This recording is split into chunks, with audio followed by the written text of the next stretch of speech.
இன்னைக்கு நம்ம பார்க்க போகிற ரெசிபி ஒரு இன்ட்ரெஸ்டிங்கான ரெசிபி. ரொம்ப சுவையான ட்ரை ஃப்ரூட்ஸை வச்சு ஒரு மில்க் ஷேக்கு செய்ய போகிறோம்.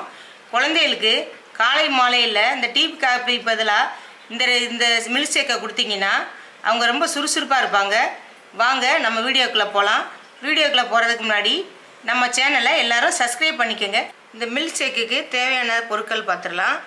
பாதாம் 25 கிராம், பிஸ்தா 25 கிராம், இது மஸ்கட் பேரிச்சம்பழம். இதை நம்ம கொட்டையை எடுத்துகிட்டு தான் நம்ம அரைக்கணும். இது ஒரு 6 பேரிச்சம்பழம். முந்திரி ஒரு 25 கிராம் எடுத்து வச்சுருக்கேன். இது ரோஜா குல்கந்து.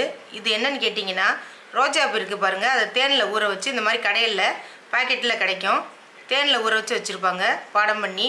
இதை நம்ம சேர்த்துக்கலாம். இது ரொம்ப உடம்பு குளிர்ச்சி, ரொம்ப சத்தும் கூட. இது நீங்கள் ப்ரெட்டி ஜாமில் கூட இந்த மாதிரி வச்சு சாப்பிடலாம். இது ஒரு 25 கிராம் இருக்கும். அதோட நம்ம பால் இதை சேர்த்து நம்ம மிக்சியில் போட்டு ஜாரில் அரைக்க போகிறோம். இப்போ ஃபஸ்ட்டு பாதாமை போட்டுடலாம். அடுத்து இந்த பிஸ்தா போட்டுடலாம். இந்த முந்திரியும் போட்டுடலாம். இப்போ இது என்ன பண்ணணும்னா, நம்ம மிக்சியில் லேசாக அரைச்சிட்டு வந்துடலாம். இப்போ பாருங்கள், இந்தளவு அரைச்சிருக்கோம்.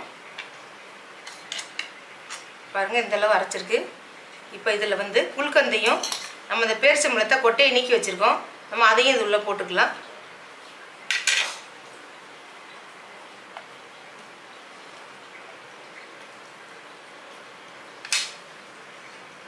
இந்த குல்கந்தை இதில் சேர்த்துடலாம்.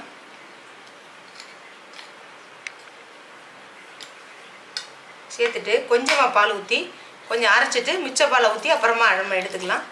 முதல்ல அரைச்சிட்டு வந்துடலாம்.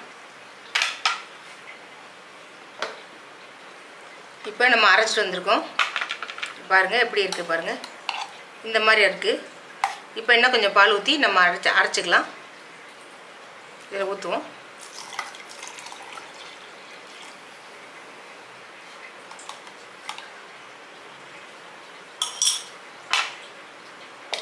இப்போ மில்க் ஷேக் ரெடி ஆயிடுச்சு. இப்போ இதில் 2 ஐஸ் கட்டியை போட்டு நம்ம அடிச்சுக்கலாம்.